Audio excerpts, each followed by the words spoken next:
नमस्कार, मैं हूं रजनीश वर्मा। आप देख रहे हैं ग्रेट पोस्ट न्यूज।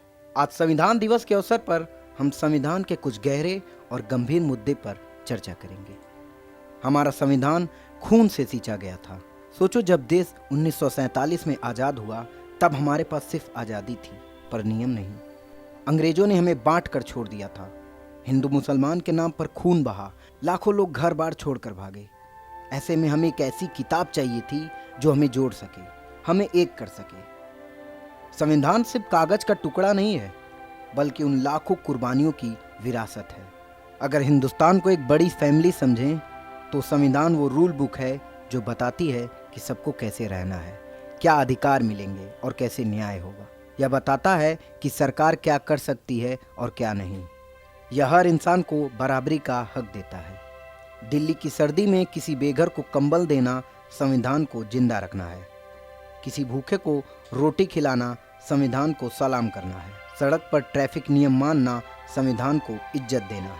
आज ही के दिन यानी 26 नवंबर का दिन हम हिंदुस्तानियों के लिए बहुत खास है, क्योंकि आज ही के दिन 1949 में हमारे देश ने अपने खुद के बनाए नियम कायदे यानी संविधान को अपनाया था।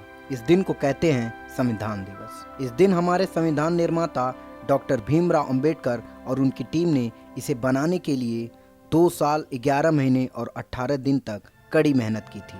26 नवंबर 1949 को इसे अपनाया गया और 26 नवंबर 1950 को लागू किया गया।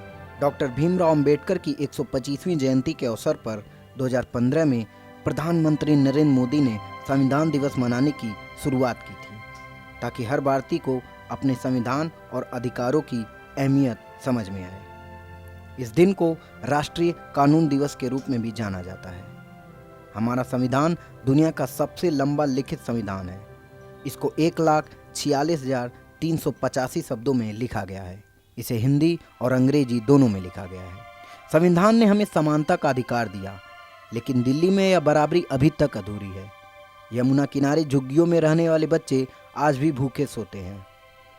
सर्दियों की रातों में कितने लोग बिना छत के ठिठुरते हैं। संविधान ने तो हक दिया, लेकिन क्या हमने उन हकों को सब तक पहुंचाया?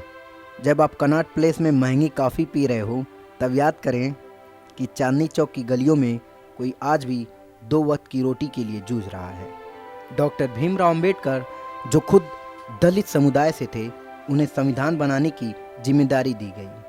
वह कहते थे, मैंने जिंदगी भर भेदभाव सहा है। मैं चाहता हूँ कि यह संविधान ऐसा बने जो किसी के साथ अन्याय न होने दे। ये उनकी मेहनत का नतीजा था कि हर भारतीय, चाहे वह किसी भी धर्म, जाति या वर्ग का हो, समान अधिकारों का हकदार बने।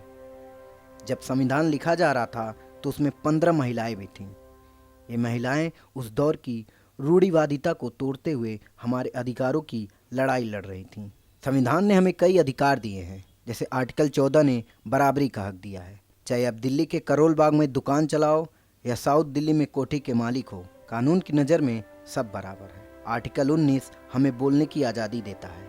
ट्विटर पर मस्त बहस करो, इंस्टाग्राम पर रील्स बनाओ या नुक्कड़ पर दोस्तों से पॉलिटिकल डिस्कस करो, ये सब अधिकार हमें संविधान ने दिया है। आर्टिकल 21 हमें जीने का हक देता है। चाहे आप तंबू लगा के सो रहे हों या किसी बड़े होटल में, आपको इस देश में जीने का हक है। इसके बाद आर्टिकल 15 और 16 हमें आरक्षण देता है। यह सिर्फ एक सामाजिक योजना नहीं है, बल्कि एक कोशिश है कि हर इंसान को बराबरी का मौका मिले। आज संविधान दिवस पर सिर्फ पढ़ने या सुनने तक न रुकें, इसे अपने दिल में उतारें। जो वादा हमारे पूर्वजों ने किया था, इसे पूरा करें। यही सच्ची श्रद्धांजलि होगी।